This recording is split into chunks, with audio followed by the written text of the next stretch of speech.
Joining us now to talk about this is political consultant Roger Stone, who's not only that, but Roger is a campaign manager for the former madam who set up the hookers for Elliot Spitzer, who's now running against Spitzer for comptroller. Are you following me? Here's Roger. Hey, Roger, how are you? Yeah, there's an important difference there, Steve, that I think needs to be explained. When it hit the fan, Spitzer broke multiple federal and state laws but paid no penalty at all. My client, Kristen Davis, went to prison for 4 months, Rikers Island, and paid her debt to society. So the inequalities in our criminal justice system between the average citizen and the wealthy political and social elite is very broad. Oh, absolutely, and I was going to get to that. And you know, Spitzer, as Attorney General, closed down prostitute rings and this and that. He was all the high and mighty, and there's nothing wrong with that. But on a hypocrisy alone, let alone breaking the laws that he broke, on hypocrisy alone, he should have gone to jail, in my opinion. Well, he pushed through a law in New York State which makes seeing a prostitute a felony rather than a misdemeanor. At the exact same time he was pushing this change, he was himself visiting prostitutes.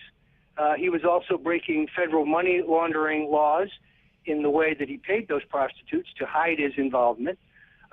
This is a man who, took 2 enormous illegal loans to finance his 2 campaigns for Attorney General. So if you are illegally elected, then I would argue that your being Attorney General is illegitimate.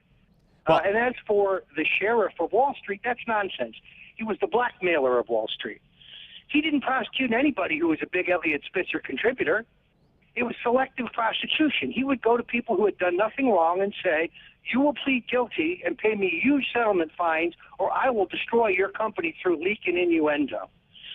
Under Elliot Spitzer, the New York Attorney General's office was a criminal enterprise.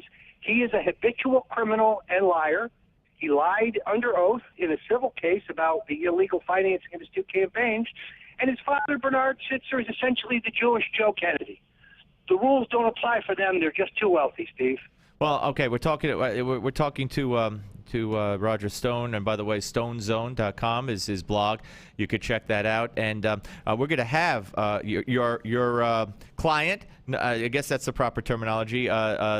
Kristen Davis will be here on our show tomorrow at about the same time to talk about her candidacy and to talk about Elliot Spitzer. But what is going on here, Roger? I mean, first Wiener and now Spitzer. It's kind of you would think it's a sick joke. And you look at the headline of one of the papers today, I think the New York Post, "Here we ho again." I mean, it just begs that kind of headline. And why would they put their families through this? I think in Spitzer's case, it's power lust.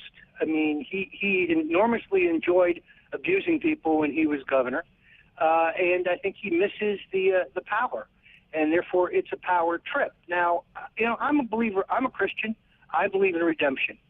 But he's yet to be punished. First, there has to be punishment, and he's had no punishment. He went back to his Fifth Avenue penthouse apartment. Kristen Davis, my friend, my client, she went to prison for 4 months, and Rikers Island for 4 months is no picnic, I assure you. But I also, since you're going to have her tomorrow, I should also point out that Kristen Davis is extraordinarily well qualified. This is someone who is a senior vice president for compliance of a major Wall Street hedge fund, someone who had graduated high school at 15, had a master's degree in business by the time she was 22, someone who, through her own business, was making millions of dollars by the time she was 25. This is someone who's enormously qualified. Elliot Spitzer has no financial management credentials. All right, let me ask you a question. Do you think, and I'm being very serious here, do you think if there was ever a debate among the candidates, and I don't even know who else is running besides your client and Elliot Spitzer, to be honest with you, but if a debate ever takes place or a debate is proposed, do you think that A, he'll ever accept, and B, that if she's present and it's on a New York One or something, although he works for New York One or did, he probably has to step down. But my point is, will a TV station or network ever allow her in a debate? Will they take her seriously enough to debate him? Under the campaign finance laws of New York State, and she filed for this office on June 10th, you have to, if you accept and receive public funds, then you have to be included in the debates. The real question is not whether she will be included. She will be included. The question is whether Spitzer, who is self-financing from Daddy's billions, whether he'll agree to the debate. Right. There's nothing that would require him. All the other candidates will show up. Stringer will have to show up. Otherwise, he cannot get his matching funds. Oh, it's Stringer. Okay, it's Stringer from the borough president of Manhattan. All right, one more. Right. Is she going to get enough signatures to get on the ballot? Yes, I think so. Remember, she's running as a Libertarian Party candidate, an independent party, a small independent party, and therefore petitioning for her does not open until July 11th, and she has 4 weeks. Okay, next question. We have an army of volunteers. I look forward to talking to her tomorrow, but we got 35 seconds. Rick Perry, governor of Texas, says he will not seek an unprecedented 4th term, leaving open the door to run for president. What's your take on this? You know, I like Rick Perry, but I'm afraid his candidacy would do about as well as it did last time. Why?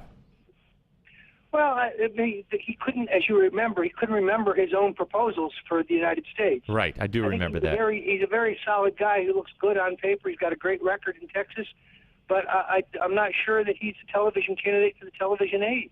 Okay, fair enough. Roger, thank you, my friend. We'll speak to you, and we'll